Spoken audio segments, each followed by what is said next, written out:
It's the height of summer and things are coming along nicely. Not least among crops that need tending are the potatoes, which need to be hilled to prevent greening of the tubers.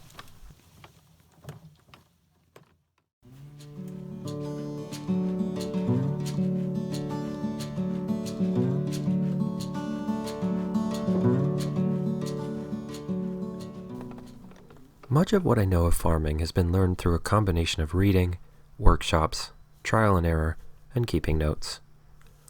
I learned to grow potatoes, like most other things, by reading and doing research, and speaking with other farmers with experience. It is therefore no surprise to me as I look back over my early years as a farmer that I hilled my potatoes with soil. That, after all, is the conventional method. Plant your potatoes in rows, then, using a shovel or drawn implement depending on your scale, mound soil from beside the row up onto the potatoes to cover them and prevent sun from hitting the tubers as they develop. Don't cover your potatoes and they turn green. Allow enough sun to hit them, and they'll green until they're inedible. Only after years of laboring to move what I can only imagine must have been several tons of soil did I learn that some people don't do this at all. Instead, they hill their potatoes using other materials that are easier to manipulate and, importantly, a lot lighter. Not only does this protect the potatoes from the sun, it's also better for the soil, especially if you use organic materials like hay, wood chips, grass clippings, or, in my case, leaves, because these organic materials break down, adding organic matter to the soil even as they preserve moisture and regulate soil temperature.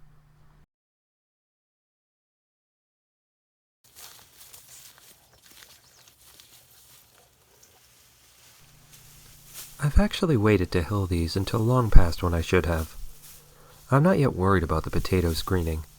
My initial covering of leaves, which I put down when I planted the seed potatoes, was enough to get me to this point, and there aren't likely any potatoes beneath these plants worthy of the name potato. However, if I'd done this earlier, perhaps by as much as 3 weeks, it would have been easier. Normally, I try to do this when the potato plants have only just emerged, when they're perhaps as little as 4 to 6 inches tall. At that point, I can just completely cover them with another carpet of leaves. Within a few days, the strong young plants will just push through the new layer of mulch, allowing it to settle down around their bases. But with these older plants, I need to be a little more careful in laying down the mulch. It's not the end of the world. It will just take a little longer.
One section of my garden is doing its darndest to be taken over by what I believe are pastured thistles. I'm not 100% certain which kind of thistles these are, and I need to do more research. Native pasture thistles are apparently good for pollinators and do not grow from rhizomes. But there's also a series of invasive imported thistles. I actually don't mind thistles in pasture or on the edges, meaning where one type of ecosystem blends with another, like the line between forest and pasture. But when they're in the rows of the garden, they become a problem. Over the years, I've actually become fairly adept at removing them without getting stabbed by their long defensive spurs.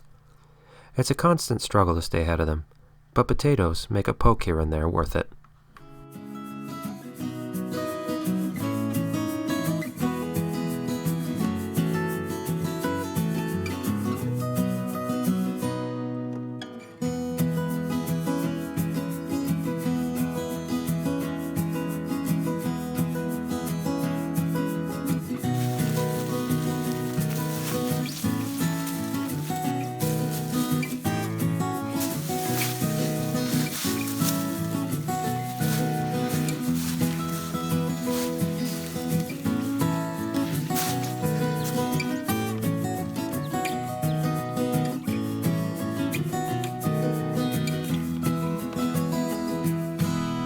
the patch of early potatoes fully mulched, it's time to move over to the main patch, which contains a couple of early varieties, but in the main is dedicated to my mid and late season potatoes, much of which will end up in the root cellar for storage in a few months. Before I hill these with leaves, I need to go through and do some weeding. If you recall, this patch of ground was another experiment.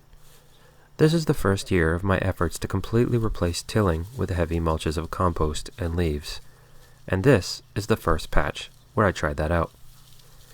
Based on the small pile of weeds this patch has generated, I'm quite pleased with the results thus far.